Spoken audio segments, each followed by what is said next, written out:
ایک شخص کو حضور نے دیکھا، اس نے میلے کچیلے کپڑے پہنے، تو حضور نے ٹھنڈی آہ بھری، فرمایا کاش یہ دھو کے کپڑے پہنتا۔ ایک شخص کو دیکھا بال بکھرے ہیں، کنگھی نہیں کی، تو حضور فرمانے لگے کاش یہ کنگھی کر لیتا۔ نفاست پسند آدمی پہ نا بوجھ بنتا ہے۔ جو آدمی، آپ کو پتہ ہے کہ امام شافعی تو فرماتے ہیں جمعے والے دن غسل کرنا واجب ہے، ماتے غسل نہ کرے تو جمعہ ہی نہیں ہوگا۔ اگرچہ ہمارے امام صاحب کے نزدیک سنت ہے۔ یہ سنت کب بنا؟ ایک دن نہ بہت سارے لوگ اپنے اپنے کام سے اٹھے مسجد میں آ گئے، مسجد نبوی میں۔ کوئی کسان تھا تو کھیت سے اٹھ کے آ گیا، کوئی مزدور تھا تو مزدوری سے اٹھ کے آ گیا۔ تو مسجد میں جب بہت سارے لوگ جمع ہوئے نا تو بعض لوگوں کو دقت محسوس ہوئی، تو رسول کریم علیہ السلام نے فرمایا کتنا ہی اچھا ہو کہ تم جمعے والے دن نہا کے آیا کرو۔ بس وہ صحابہ کا مزاج ہمارے والا نہیں تھا کہ تفصیل بتائیں، حکمت بتائیں، ملے گا کیا، ثواب کتنا، نہ نہائیں تو گناہ، یہ کوئی نہیں۔ حضور نے کہا کہ نہا کے آؤ تو کتنا ہی اچھا ہے۔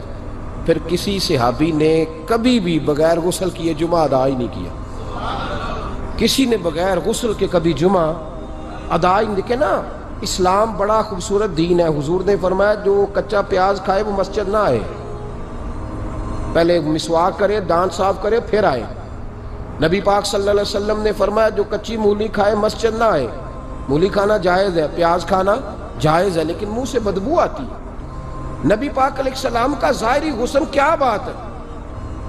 میلاد مبارکہ میں نبی پاک علیہ السلام کی جو چیز بڑی کھل کے واضح آتی ہوتی ہے وہ رسول اللہ کا حسن و جمال ہے۔ آپ کی والدہ سیدہ طیبہ طاہرہ حضرت سیدہ آمنہ رضی اللہ تعالیٰ، اماں جی کہتی ہیں کہ میرے محبوب جب میرے بطن اقدس میں آئے تو جو تکالیف عورتوں کو ہوتی ہے مجھے ان میں سے کوئی تکلیف بھی نہیں ہوئی، اور اماں جی کہتی ہیں مجھے کبھی کوئی ثقل، کوئی بوجھ محسوس نہیں ہوا، اور فرماتی ہیں کہ جو ولادت کے وقت لوگوں کو، عورتوں کو تکلیف ہوتی ہے مجھے وہ بھی نہیں ہوئی، اور فرماتی ہیں کہ نبی کریم علیہ السلام پیدا ہوئے تو ہمیں حضور علیہ السلام کی ناف کو کاٹنا نہیں پڑا، ناف بریدہ پیدا ہوئے، ختنہ شدہ پیدا ہوئے۔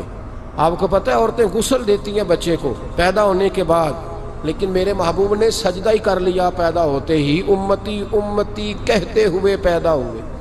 حق نے فرمایا کہ بخشا الصلاۃ والسلام، اور پہلے سجدے پر روز ازل سے درود۔ میرے امام فاضل بریلوی کا جو انداز تکلم ہے نا، اس کی بھی حد ہی کوئی نہیں، کوئی حد ہی نہیں، کہاں تک ان کی محبت جاتی۔ کہنے لگے پہلے سجدے پہ روز ازل سے درود، یادگاری یہ امت پہ لاکھوں سلام، یادگاری یہ امت پہ لاکھوں سلام۔ بتائیے بغیر وضو کے، بغیر غسل کے سجدہ ہو جاتا ہے؟ تو حضور نے سجدہ کر کے بتایا کہ اللہ نے مجھے پاک صاف پیدا کیا ہے۔ نبی پاک صلی اللہ علیہ وسلم کی والدہ نے جب یہ باتیں ارشاد فرمائیں تو لوگوں نے پوچھا ان سے کہ اماں جی پھر آپ ایک جملے میں بتائیں کہ ماجرا سارا کیا تھا، آخر ایک ولادت تو ہوئی نا، آپ کے وجود اطہر سے ایک بچہ تو نکلا، تو یہ کیا تھا؟ تو سیدہ آمنہ فرمانے لگی خارج منی نور، بس میرے وجود سے ایک نور نکلا ہے، بس میرے وجود سے ایک، اور روشنی آتی جاتی ہے تو کسی کو تکلیف نہیں دیتی، ایک نور نکلا۔ میرے رسول کریم علیہ السلام کو ظاہری حسن بھی کمال دیا، اور پھر حضور کی نفاست پسندی، صفائی پسندی۔ نبی پاک جب بات کرتے تھے نا تو حضور کے دانتوں سے نور نکلتا، اس کے باوجود حضور ہر وضو کے لیے مسواک کرتے۔ میں نے ہر نماز کے لیے نہیں کہا، میں اپنے لفظوں کا ذمہ دار ہوں۔ کس کے لیے بولے آپ حضرات؟ ہر وضو کے لیے، یعنی اگر نبی پاک نے وضو نماز کے لیے کیا تب بھی مسواک کی، اور اگر قرآن شریف کی تلاوت کے لیے کیا تو پھر بھی مسواک کی، کسی اور موقع کے لیے وضو فرمایا تو پھر بھی مسواک کی۔ اور سیدہ عائشہ فرماتی ہے جب بھی حضور گھر سے نکلنے لگتے پہلے مسواک فرماتے، حالانکہ رسول پاک کے دندان اقدس تو نور والے تھے، ضرورت ہی نہیں تھی ہماری تعلیم کے لیے نفاست پسندی۔ ایک بات میں نے شروع کرنی ہے پر آپ نے ناراض نہیں ہونا، پہلے وعدہ کرنا،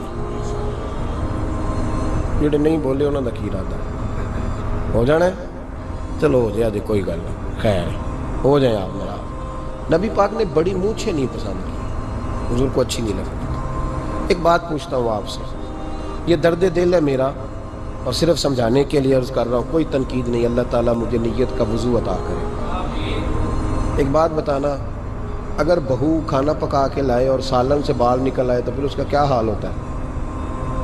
کئی تو بوڑھے پلیٹ اٹھا کے دیوار میں مارتے ہیں، ایسا ہی ہوتا ہے نا، یہ کیا ہے؟ اور اگر کبھی روٹی سے نکل آئے تو بیوی صاحبہ کا کیا حال ہوتا ہے؟ یہ کوئی طریقہ ہے کھانا پکانے کا؟ اور اللہ تعالیٰ معاف کرے، اگر کبھی ہوٹل میں چلے جائیں امیر لوگ 15,000 کا ڈنر کرنے، تو وہاں کسی سالن کی پلیٹ سے بال نکل آئے تو پھر تو پیسے کیا دینے ہیں، پھر تو ان کو اور جرمانہ ہو جاتا ہے۔ یہ تو سارے بال نکل آئے تو مشکل، اور ویسے بھی جو نفاست ہے نا طبیعت کی، اس پر بوجھ بنتا ہے، بال کھانے میں ہو آٹے میں ہو تو بوجھ بنتا ہے۔ تو بڑی مونچھوں والا دوست بھائی بزرگ جب پانی پیے گا تو بال پانی میں جائیں گے کہ نہیں جائیں گے؟ حکیم اور ڈاکٹر کہتے ہیں کہ کینسر کے مرض کا خطرہ ہے۔